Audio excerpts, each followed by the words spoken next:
You've got to be joking. They've cut the gas?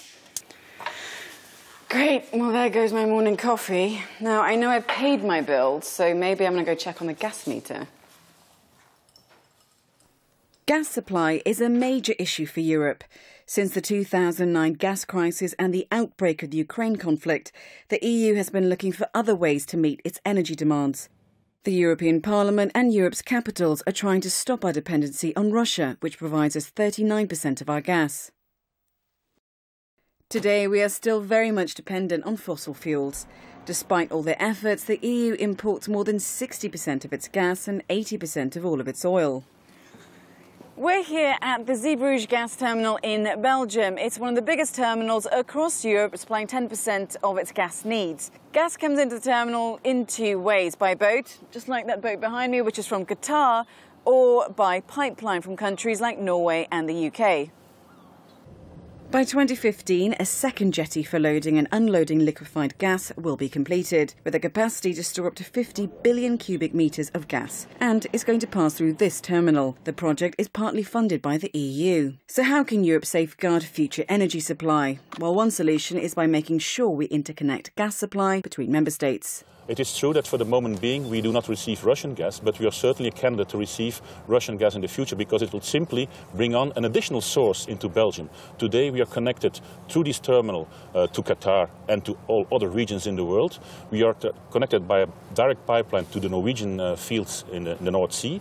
We are also connected to the Dutch grid where we have production. So basically we could become really a hub where all producers meet, and it will be good both for competition, as it will probably reduce prices, and it will be good for security of supply, because if we have an operational or a political problem with one or the other source, we still have sufficient sources available to compensate for it. A new pipeline will be built by 2018 to supply gas to southern Europe. The Trans-Adriatic pipeline system will be around 800 kilometres long and will link the Greek-Turkish border with Italy, cross over into Greece, Albania and the Adriatic Sea.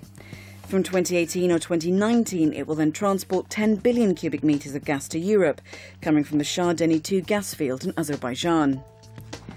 This will give much food for thought for Gazprom, the Russian gas giant. Another way to strengthen its energy supply, the EU is heavily investing in renewable energy. The market makes up 14% of our energy mix, and the goal is to make it 20% by 2020. This will also help us to reduce our greenhouse gases. Parliament has an emissions reduction target of 85 to 90% by 2050. However, renewable energy costs more than traditional-based fossil fuels. But with gas and oil prices on the increase, could we see a push towards renewables?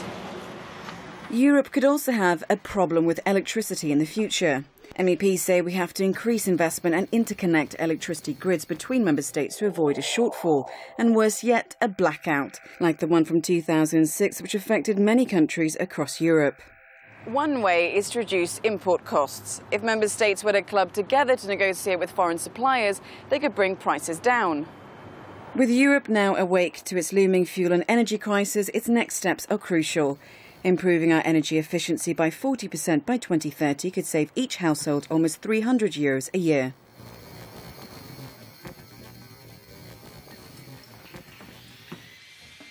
Now, this is my friend who's helping me renovate my apartment to make it a little bit more energy efficient. There are lots of ways in which we can all do our bit to save energy and reduce our bills. OK, well, starting things off, these windows are double glazed. They prevent thermal bridging. Basically, they keep the heat in. And the outside walls of my house are fitted with wall insulation panels. Underfloor insulation. Under this floorboard, there are more than 30 centimetres of cellulose insulation. So not only does this help reduce the city's overall gas consumption, it also makes life a lot more comfortable. Finally, let's take a look at the boiler. This is the latest condensing boiler, a high-efficiency system saving 30% in energy compared to older models. One small hint, fitting an outdoor sensor can maximise the boiler's efficiency. So finally back at home with all of my creature comforts, time now to see what's on the telly.